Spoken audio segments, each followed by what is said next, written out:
Minggu lalu saya buat video soal analisa fundamental secara sederhana. Nah, video ini adalah lanjutannya. Sekarang saya bahas dulu. Saya bahas dari PI. Sewaktu dulu awal saya di saham, saya bingung. Berapa sih PI yang bagus? Nah, lama-kelamaan saya jadi mengerti bahwa PI harus dibandingkan dengan perusahaan lain yang sejenis. Semakin rendah PI, semakin bagus. Nah, sebelumnya, rumus PI itu apa? Price Earning Ratio. Berarti harga saham dibagi earning per share. Harga saham si PTBA sekarang 2080. Ya berarti dibagi ke IPS-nya. 314 lah anggapnya. 2080 dibagi 314, ya hasilnya bakal 6,6. Nah, begitu rumus PI. Lalu bagaimana cara membandingkannya? Saya kan pakai website RTI Analytics. Nah, cara membandingkan saham tuh sangat mudah. Dari RTI Analytics ke comparison, habis itu pilih yang financial ratio. Habis itu Anda bisa bandingkan saham maksimal 5 saham. Nih, saya contohkan, saya bandingkan BBCA, BBLI, BMLI, BBNI berdasarkan laporan keuangan. Misalkan di Q1 2020. Nah, ini. Seperti Anda lihat ada BCA, BLI, BMLI, dan BBNI. Semakin rendah PI, maka semakin bagus. Setelah kita lihat, PI yang terendah adalah BBNI di 4,19. Begitu intinya, semakin rendah PI, maka semakin bagus. Ya, tetapi jangan sampai PI-nya minus. Seperti misalkan saham Bumi. Ini PI-nya minus tuh. PI-nya minus. Soalnya kenapa PI-nya minus? Nah, kan rumus PI kan harga saham bagi earning per share. Si Bumi ini udah rugi di Q1 2020-nya. Seketika harga saham dibagi ke EPS-nya, ya minus. Ya intinya jangan sampai PI-nya minus. Terus semakin kecil PI, maka semakin bagus. Terus PI harus dibandingkan dengan saham lain yang sejenis. Dibandingkan dengan saingannya. PI itu, oke? Nah, habis itu yang indikator paling terkenal lainnya adalah Price Book Value Ratio.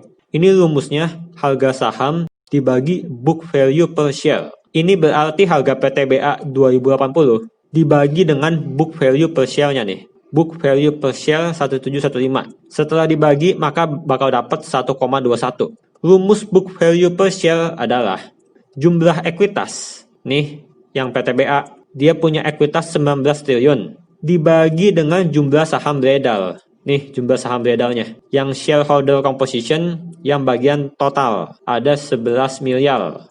Jadi 19 triliun dibagi 11 miliar. Nah, entar bakal dapat 1715. Yang si PBV ini juga bisa dibandingkan dengan saham lainnya. Semakin kecil PBV, maka semakin bagus. Nih, seperti yang contoh tadi di Q1 2020. Dari BCA sampai BBNI, siapa yang paling bagus PBV-nya?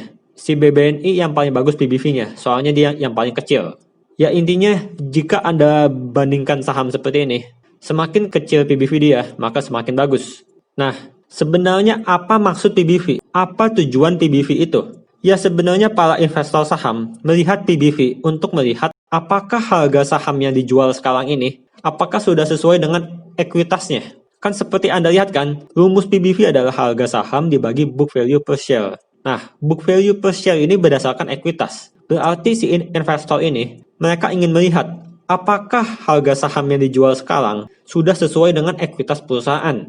Biasanya investor berpatokan pada PBV 1. Jika artinya itu perusahaan punya PBV 1, maka harga sahamnya sudah sesuai dengan ekuitasnya. Berarti harga saham yang sekarang dijual di pasaran sudah sesuai dengan nilai perusahaan berdasarkan ekuitasnya. Ini kalau si PTBA, dia 1,21 kali. Berarti si PTBA dijual 20% lebih tinggi daripada nilai ekuitasnya. Nah, bagaimana dengan BBNI yang tadi PBV-nya 0,6?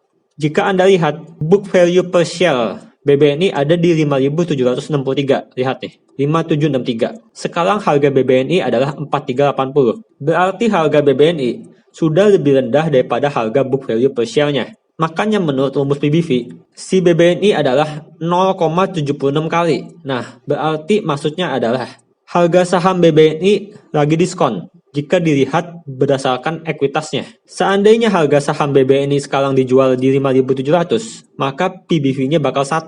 Ya intinya menurut rasio PBV ini, si BBNI lagi diskon. Soalnya dia hanya dijual sebesar 76% atau 0,76 dari book value per share-nya. Begitu intinya. Nah, bagaimana dengan saham-saham yang PBV-nya sampai di atas 10? Seperti contohnya Unilever. Ini salah satu saham blue chip dengan PBV tertinggi. Lihat tuh, PBV Unilever 42 kali. Book value per share Unilever hanya 189. Tetapi dia dijual di harga saham 8.000. Berarti dia dijual 42 kali lipat lebih tinggi daripada nilai ekuitas yang sesungguhnya. Loh, kok Unilever bisa dijual 42 kali lipat lebih tinggi? Gara-gara apa?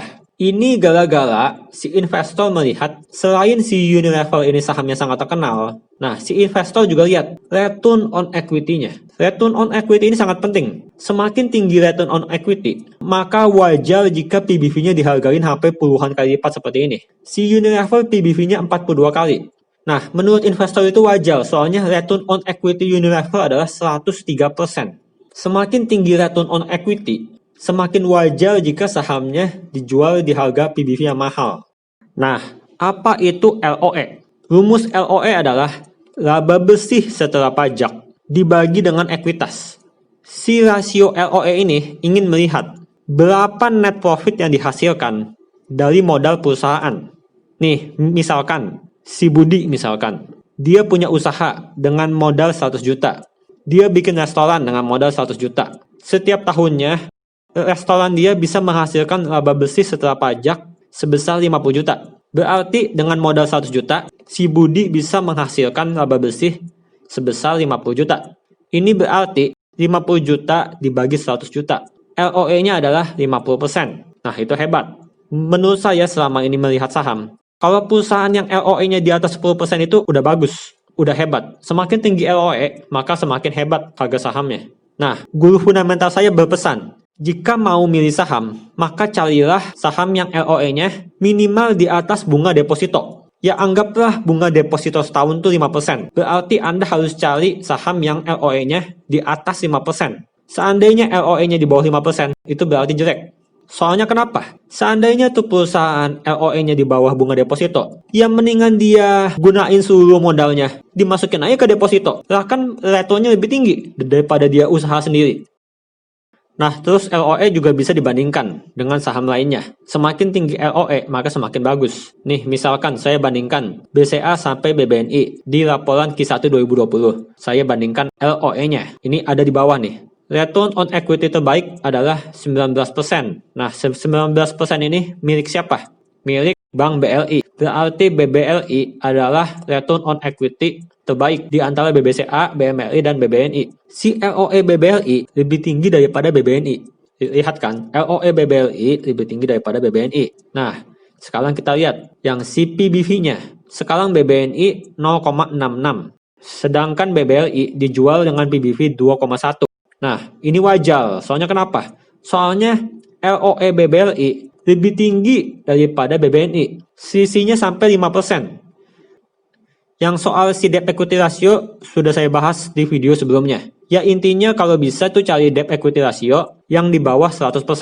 Semakin kecil debt equity ratio, maka semakin bagus. Nah, selanjutnya saya bahas si cash ratio. Nah, apa itu si cash ratio?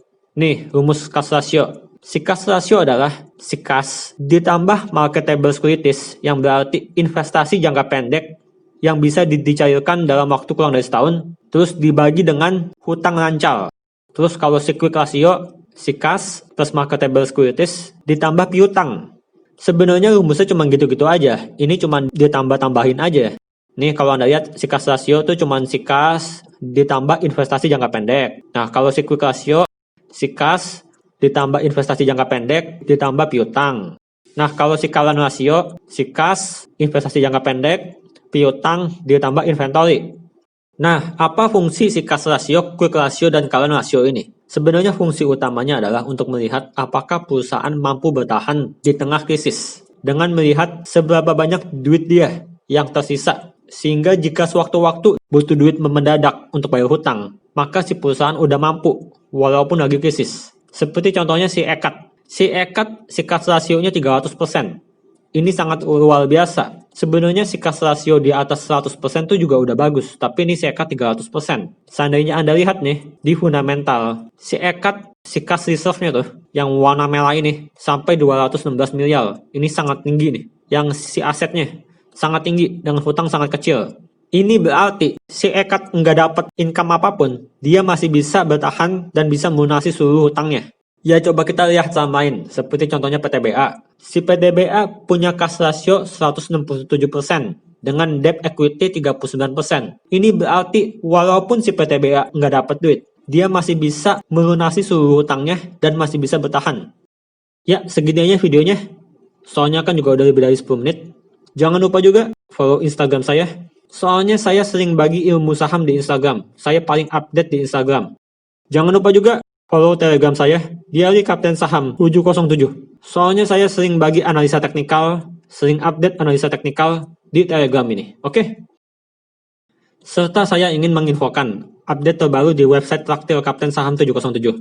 Bahwa sekarang ada jurnal trading saham Kapten 707. Semua trading saham harian saya update di sini. Jangan lupa juga subscribe channel YouTube saya. Terima kasih.